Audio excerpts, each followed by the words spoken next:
Hello and a very good morning. You're watching the Breakfast News on Rajya Sabha television with me, Frank Pereira. Let's begin as always with the latest headlines. PDP patron Mufti Mohammad Saeed will meet Prime Minister Narendra Modi today. Both leaders expected to finalize the deal to form the government in Jammu and Kashmir. The economic survey for the current financial year to be tabled in the Lok Sabha today. Survey to highlight economic health ahead of the general budget tomorrow. Mixed response across the country over Suresh Prabhu's maiden rail budget after he made a pitch for ending vicious cycle of underinvestment in the railways. Death toll in swine flu inches closer to 1,000 this year. 967 deaths reported so far with over 17,000 positive cases. And Jihadi John, the man seen in IS videos of beheading, has been identified as a UK citizen. Reports claim British Secret Services were aware of him. Our top focus on the bulletin this morning: Prime Minister Narendra Modi and PDP patron Mufti Mohammad Saeed will meet for the first time today in Delhi to talk about the government formation in Jammu and Kashmir. They are expected to seal the final deal between the two parties over the proposed common minimum program. Ahead of the meeting, both parties expressed confidence to iron out all sticking issues. Here's more. Prime Minister Narendra Modi and PDP patron Mufti Mohammad Saeed will hold their first meeting today to paper any last-minute hitches and finalize the deal for the new government in Jammu and Kashmir. Modi and Saeed are scheduled to meet at 9:30 am. Saeed arrived in Delhi last evening to take the final step towards government formation. On his arrival, Saeed said that a common minimum program is ready. But he refused to talk on contentious issues like Article 370. नहीं, वो तो कल discuss करेंगे PM के साथ। 23 दिसंबर को चुनाव हुए। मेरे ख्याल में 26 दिसंबर से हमारी वार्ता आपस में बातचीत शुरू हो गई दोनों तरफ से, तो उस पर चलता रहा हमारे मुद्दे, उनके मुद्दे, कॉमन मुद्दे, तो एक कॉमन मिनिमम प्रोग्राम बन रहा है। Ahead of the meeting, leaders of both parties were busy fine-tuning ways of dealing with some of the sensitive issues and finding the right nuances to suit the two sides. The government had earlier ruled out repealing Article 370. On Thursday, Home Ministry said withdrawal of AFSPA from the valley will be decided after detailed consultations. Parliament में बता चुका है इसका क्या मामला है, और ये सबसे बातचीत करके ही हटा सकता है ना, ऐसे तो नहीं हटा सकता। परिस्थिति देखना पड़ेगा ना, उसमें मैं अभी बयान नहीं दे सकता हूं क्योंकि परिस्थिति और सबसे कंसल्टेशन ये एक मंत्रालय का विषय तो है नहीं ना, इसमें पूरा सरकार का विभिन्न अंग सब मिलकर के बात करना पड़ेगा। The first public announcement of the alliance was made by PDP chief Mehbooba Mufti and BJP President Amit Shah jointly after the two met in Delhi on Tuesday. The announcement came after almost 2 months since the Jammu and Kashmir elections threw up a hung verdict in December. According to sources, the scheduled swearing-in ceremony for Mufti and his team on Sunday could be slightly delayed. Bureau Report, Rajya Sabha TV. Joining me for a chat this morning to talk about the Jammu and Kashmir government formation, I have with me the Chief of Bureau of Greater Kashmir, Anil Anand. Anil, thank you for joining me on the program. Good morning. There were some last-minute hitches that cropped up, but those issues seem to have been ironed out last night. And ahead of the Mufti Mohammad Saeed and Prime Minister Modi meet, it seems like, all issues seem to have been sorted, at least for the time being. Obviously, when a leader of Mufti Mohammad Saeed's stature and Prime Minister himself, they are meeting, so it's very clear a lot of ground has been covered, a lot of irritants have been removed. Even there were last-minute glitches and hitches also. So I think finally the deal is done, and most probably today the common minimum program, which has already been decided about, will be a formal stamp will be affixed by both the leaders, and then it will be made public. Both parties, the PDP and the BJP, have contrasting views about two very crucial aspects, that is Article 370 and the Armed Forces Special Powers Act. For the time being, they seem to have worked out a common minimum program, but do you see any kind of a problem cropping up in the foreseeable future? See, I'll call it as not only the biggest political surprise of 2015, but of this decade.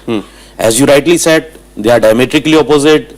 Ideologically, they are different. Their perceptions about issues are different. Their perceptions about Jammu and Kashmir, particularly the Kashmir issue, are different.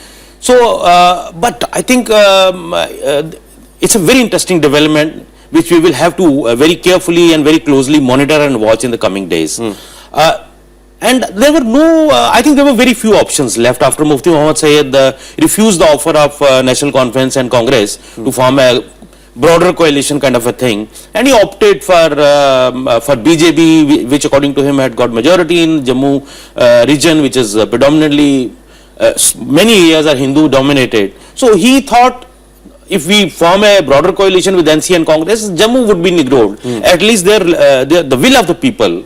That was his argument.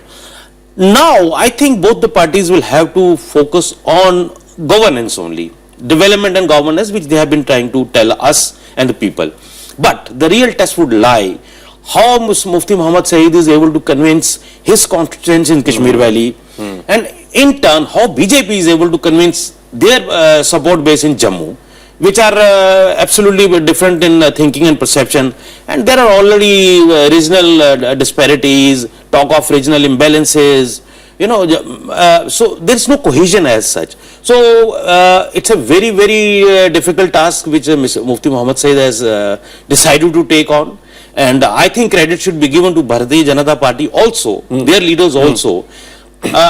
It is being seen, it is being said, as analysts like me also, I can also say with conviction that I think somewhere BJP has ceded more ground to PDP than PDP. So the real test will also lie now how to honor each other's thinking, their historic background, and let's see what happens in the coming days. Now, you spoke about Jammu and you spoke about the valley as well, and each party has respectively won, those particular areas convincingly. So do you see the BJP concentrating more on Jammu and maybe the PDP concentrating more on the valley itself after the government formation is completed? I think the first test and first task which both the parties should do is very positively convince their respective support bases in Kashmir and in Jammu. That should be the first priority. And then I would say it is in the interest of the state and the country, which we have a big diverse setup. It would be interest of the state also that BJP also tries to go and talk to people, local communication channels in Kashmir and vice versa. PDP in fact already had communication channels in BJP. Mufti Muhammad Sayed has considerable support base in Jammu region. In fact, I don't know whether you know it or not, it was only Jammu which sent Mufti Muhammad Sayed for the first time to assembly. It was a by-election from Ranbir Singhpura. So Mufti Sahab has goodwill in Jammu region also, but now since BJP has majority seats, people have overwhelmingly voted for BJP in the Lok Sabha elections, then subsequently in the assembly elections. The mood could be slightly different. It may be slightly difficult for Mufti Sahab to sell his wares in Jammu, but I think both of them should strategize to sell their respective wares in Kashmir for BJP, and I don't mean by saying this that they should forcibly expand their political bases. That will be a very irritant. They have to convince people why they are in alliance. Sure. Talking about the alliance itself, do you believe that this is the most popular government of Jammu and Kashmir? Do you think that the aspirations of the people of Jammu and Kashmir will be met by this government? On paper, you can say it is the most popular government because they are the single largest party in Jammu region with 25 seats, and PDP has 28 seats. On paper, you can say, but I don't think it's a majority government. There is a third region, Ladakh also, which we often forget about. Ladakh, both the parties don't have even a single seat from there. The PDP has tried to rope in one of the independent MLAs, but that doesn't reflect the will of the people. So it is an experiment. It is a political experiment, which both the parties say they have come together because the mandate of the people is like that. And this is one can have a different view on this argument that the mandate is such that two diverse poles should come together. It's a different topic of discussion altogether. Indeed, it is a different topic of discussion. Thank you so much, Anil Anand, for joining us on the program this morning and sharing your views on this. Thank you so much. Have a nice day. Yes, you too. Moving on now, of course, the government will table the Economic Survey 2015-16 ahead of Finance Minister Arun Jaitley's maiden full-fledged general budget tomorrow. Jaitley will table the economic survey today in the Lok Sabha. The survey is likely to state that the economy is in good health and will also highlight the economic revival. According to sources, the government sees growth prospects bettering in the next financial year. It is expected to target a much higher growth rate of 8% as compared to the projected 7.4% for the current fiscal. Meanwhile, the stock markets remain volatile ahead of the general budget. It will remain open for trading tomorrow for the budget. Well, no increase in passenger fares, no new trains and a focus on the government's flagship Swachh Bharat scheme are the big takeaways from the railway budget for 2015-16 presented in the parliament yesterday. Railway Minister Suresh Prabhu announced an investment of 8.5 lakh crore rupees in the railways over the next 5 years, emphasizing that the vicious cycle of underinvestment that has bled the railways must end. Here's a detailed report. We have prepared a forward-looking agenda. Over the next 5 years, railway has to go through transformation. We have fixed 4 goals for ourselves. Goal number 1, to deliver a sustained and measurable improvement in customer experience. We are launching initiatives that will systematically address customer concerns about cleanliness, comfort, accessibility, service quality and speed of train. The Railway Minister expanded this with a stress on raising cleanliness levels, safety, capacity building and modernization of infrastructure and perhaps most keenly watched, making Bharatiya Rail financially self-sustainable. Prominently, Prabhu announced no raise in passenger fares and no new trains.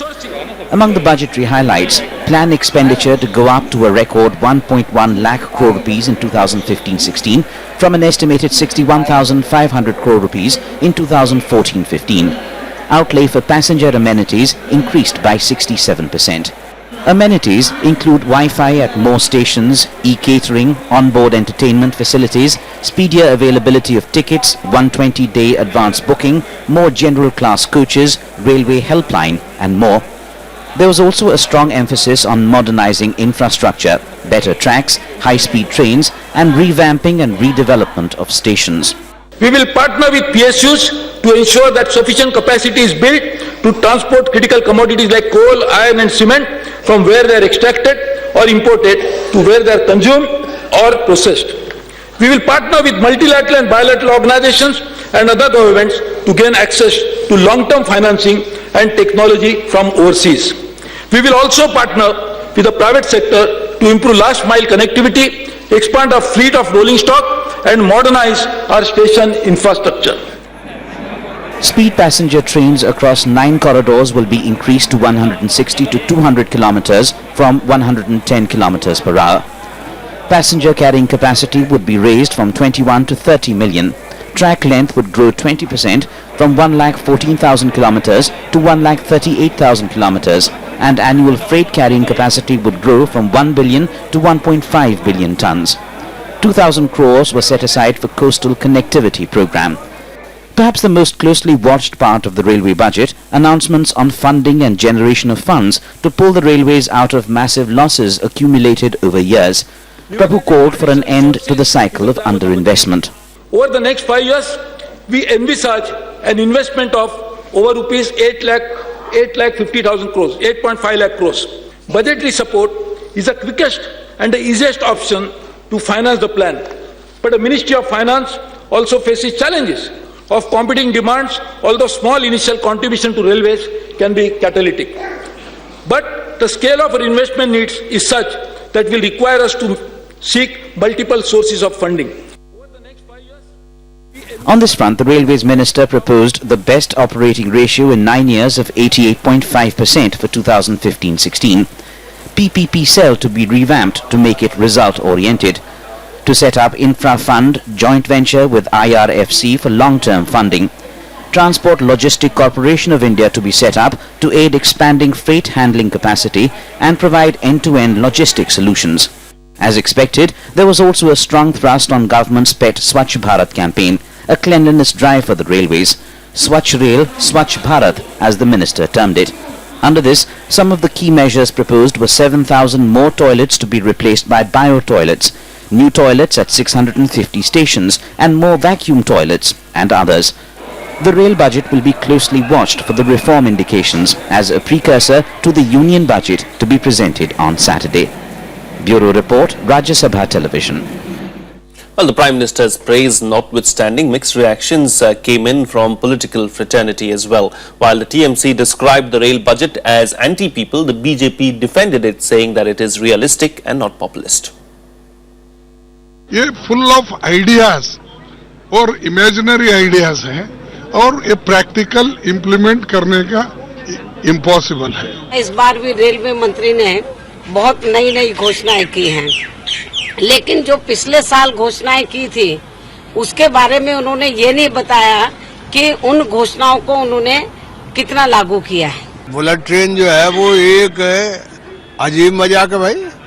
देश भर की rail जो है उसका track खराब है, उसकी security खराब है, उसकी खाना खराब है, उसकी भीतर गंदगी है, उसके डिब्बे नहीं बने हैं, कितनी तरह की दिक्कत है, उसको पहले ठीक करो। There is nothing new in the budget except the introduction of CCTV in order to ensure the protection of women.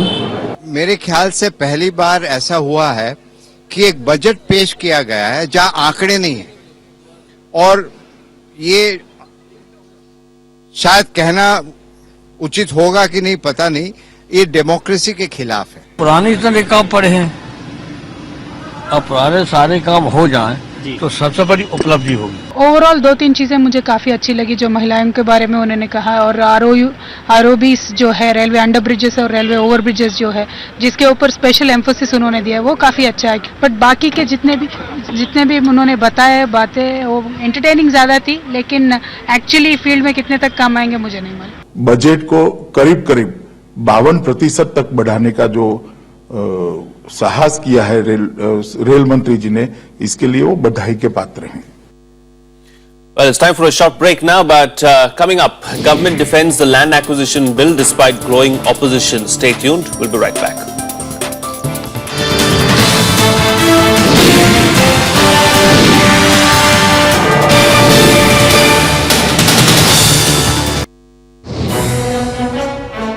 Union Budget 2015-16. How will the Finance Minister's proposals affect your budget? Can he pull down prices? Can he boost the economy? Get answers to all your queries. Call our panel of experts at 011-2309-4014, 8 a.m. to 10 p.m. through Budget Day on Rajya Sabha Television.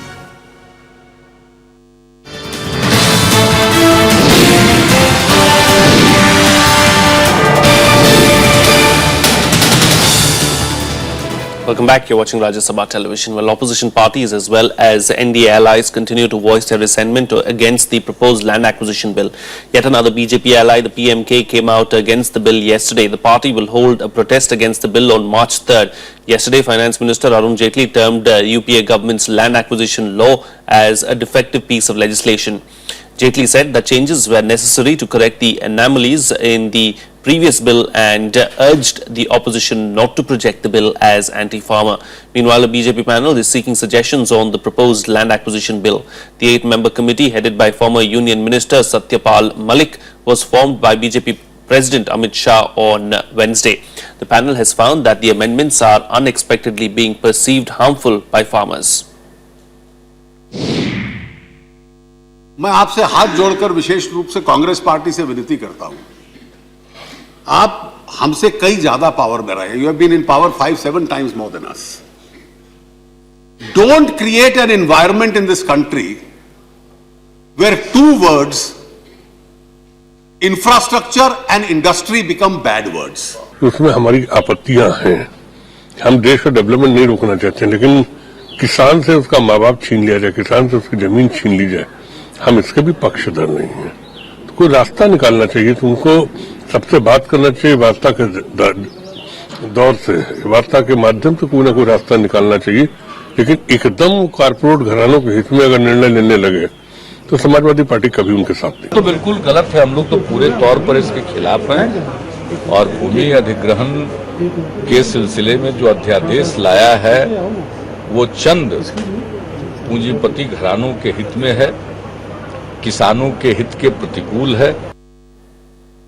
Well, the Delhi police made 2 more arrests in the corporate espionage case. Yesterday, the 2 have been arrested in connection with the second FIR in which 5 people were named. A Delhi court has sent both of them to 4 days in custody for questioning. Meanwhile, the opposition has demanded setting up of a joint parliamentary committee to probe the leak of crucial government documents. Delhi police arrested 2 more persons in connection with the corporate espionage case yesterday.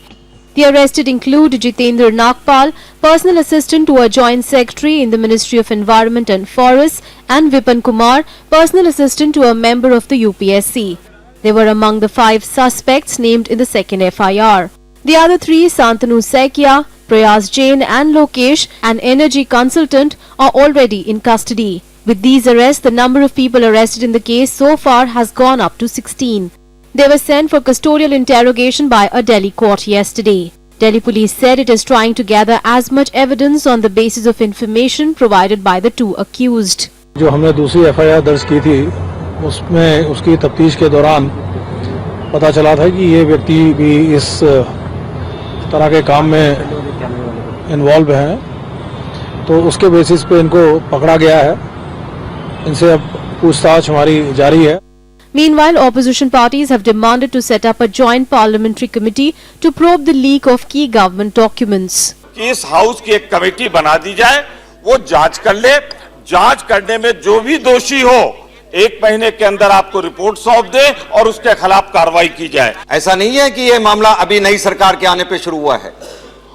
पिछले दिनों जो मैं documents पढ़ के आया हूं, तथ्यों को देख के मुझे हैरानी है और मेरा ये कहना है कि ये केवल पेट्रोलियम मंत्रालय नहीं, लगभग सारे मंत्रालयों में भी ये हो सकता है। लीकेज, चोरी, दस्तावेज, जासूसी सब हो सकती है। पर ये कब से हो रही है? एसोसिएट करो। ये यूपीए की सरकार के 10 साल से हो रही है। एनडीए की सरकार आने के बाद इसके ऊपर कार्रवाई की गई है। The case has brought the Ministries of Petroleum, Environment and Defence under scanner. The government has already said that it is ready for a discussion into the alleged stealing of classified documents from ministries. Bureau Report, Rajya Sabha TV. Moving on now, swine flu has claimed over 40 lives since yesterday, pushing the overall death toll across the country to 967. 2 more people died in the national capital last night, including a 5-year-old girl. Over 17,000 positive cases have been reported from across the country so far. Fresh cases were reported from Rajasthan, Gujarat, Uttar Pradesh, Jammu and Kashmir, West Bengal, Nagaland and Bihar. The government has asserted that it is very serious on combating the challenge. The centre has asked people not to panic but be alert as necessary arrangements are in place to deal with the situation. Meanwhile, resident doctors at different government hospitals in Delhi have announced that they will go on a day-long strike today after one of their colleagues was allegedly assaulted.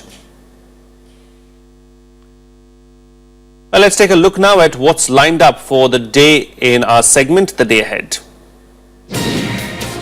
Under pressure from the centre to resign over his alleged involvement in a recruitment scam, Madhya Pradesh Governor Ram Naresh Yadav is likely to meet the President today.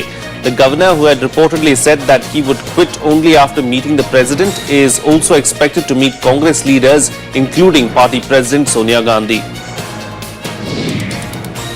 BCCI's President in exile N. Srinivasan will clear his stand on actively working as a member of the board's working committee. Earlier this week, the top court had slammed Srinivasan for participating in a cricket board meeting despite a judgment finding him liable for conflict of interest. The court did not issue contempt notice to Srinivasan after his lawyer Kapil Sibal sought time till today to take instructions and apprise the court of his stand. The Supreme Court will hear DMK's plea to remove the public prosecutor in the disproportionate assets case against former Tamil Nadu Chief Minister Jayalalitha. Yesterday, DMK General Secretary K. Anbagam moved the court seeking a stay on proceedings before the Karnataka High Court on Jayalalitha's appeal.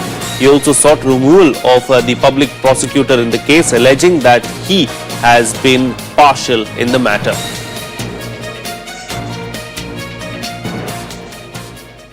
Moving on to some international news now. The man seen on the Islamic State videos of beheading hostages has been identified. Known as Jihadi John, the suspect was named by the media as Mohammed Mwazi from West London. They claimed that Mwazi was known to British security services, but they chose not to disclose his name earlier for operational reasons. However, US hasn't confirmed Jihadi John's identity yet. Here's a report. The identity of the IS terrorist known as Jihadi John, who has appeared in several videos showing the beheading of hostages, has been revealed. The Washington Post first reported on Thursday that the man's real name was Mohammed Mwazi, a resident of West London. He was previously known to British security services. British police has, however, declined to comment, citing ongoing investigations. The name was clear to U.S. intelligence agencies and British authorities by September 2014. So only weeks after they had the name. It's widely known in the intelligence communities. So I was assembling bits and pieces along the way. And then we also relied on what we knew from the video and what we knew from hostages who had been with John and what they knew about John himself. And we assembled those pieces and eventually came up with a first name, and then we learned a last name. The masked hooded terrorist achieved instant notoriety when he appeared in a video released by Islamic State last August that showed the beheading of American journalist James Foley. The man is believed to have appeared in other videos that showed beheading of other hostages. The man's most recent appearance came last month in a video with Japanese hostages Kenji Goto and Haruna Yokawa. Both men were also killed by the terror group. However, White House refused to confirm or deny the identity of the masked killer. We continue to investigate the murder of American citizens by ISIL. We will not comment on ongoing investigations and therefore are not in a position to confirm or deny the identity of this individual. As the President has said, no matter how long it takes, the United States will not rest until we find and hold accountable the terrorists who are responsible for the murders of our citizens. Mwazi is believed to have traveled to Syria around 2013 and later joined Islamic State. He was given the nickname Jihadi John after interviews with former Islamic State hostages revealed him to be part of a group of British jihadists who guarded the hostages and were dubbed the Beatles. Bureau Report, Rajya Sabha TV. Islamic State militants ransacked Mosul's Central Museum in Iraq, destroying priceless artifacts that are thousands of years old. In a 5-minute video released by Islamic State, it begins with a Quranic verse on idol worship and shows its militants in Iraq smashing statues with sledgehammers in a bid to crush what they call non-Islamic ideas. The destruction of statues and artifacts that date from the Assyrian and Akkadian empires has drawn ire from the international community. The UN Cultural Agency, UNESCO, has also asked the President of the UN Security Council to convene an emergency meeting on the protection of Iraq's cultural heritage as an integral element for the country's security. Well, meanwhile, Ukrainian troops have started to withdraw artillery away from the front line in the east on Thursday. Ukraine said that it was removing 100 mm guns from a demarcation line agreed to as part of a deal reached in Belarusian capital Minsk through talks involving France, Germany, Russia and Ukraine. It also called for all parties to cooperate with implementation and monitoring of the ceasefire, but said that the weapons withdrawal was contingent upon continued peace. Meanwhile, Russia took a dig at the West, alleging that additional economic sanctions are just meant to cover up the failure of the ceasefire agreement in Ukraine. The comments come amid a looming threat of additional sanctions on Russia by the US and European Union. US Secretary of State John Kerry said that any attack on Mariupol will invite additional economic sanctions on Russia. Думаю, что все очень просто объясняется. Пытаются нагнетать опять истерические настроения, отвлечь внимание от необходимости выполнения Минских соглашений. Here's a roundup of the other international news in our World Wrap. Police clashed with the Greek protesters against the newly elected government of Prime Minister Alexis Tsipras yesterday. This was the first anti-government march since the leftist Syriza party took over a month ago. The protesters also voiced resentment over the left-right coalition government's deal with EU partners last week to extend an aid program to Athens. A US court has convicted Osama bin Laden's aide Khalid al-Fawaz for his alleged role in the 1998 bombings of US embassies in Kenya and Tanzania. The man is described to be the most trusted lieutenant of the former Al-Qaeda chief. He faces life imprisonment after a jury convicted him on all 4 conspiracy counts he faced on their third day of deliberations. The bombings had killed 224 people and injured more than 4,000. The death toll in Afghanistan avalanches has gone up to 186. The avalanches swept through villages in the northern region after 2 days of heavy snowfall. Several people are still trapped under the debris as rescue operations continue to find survivors. Officials have warned of an imminent humanitarian emergency in areas most severely hit by the bad weather, with snow sweeping through villages and blocking off roads.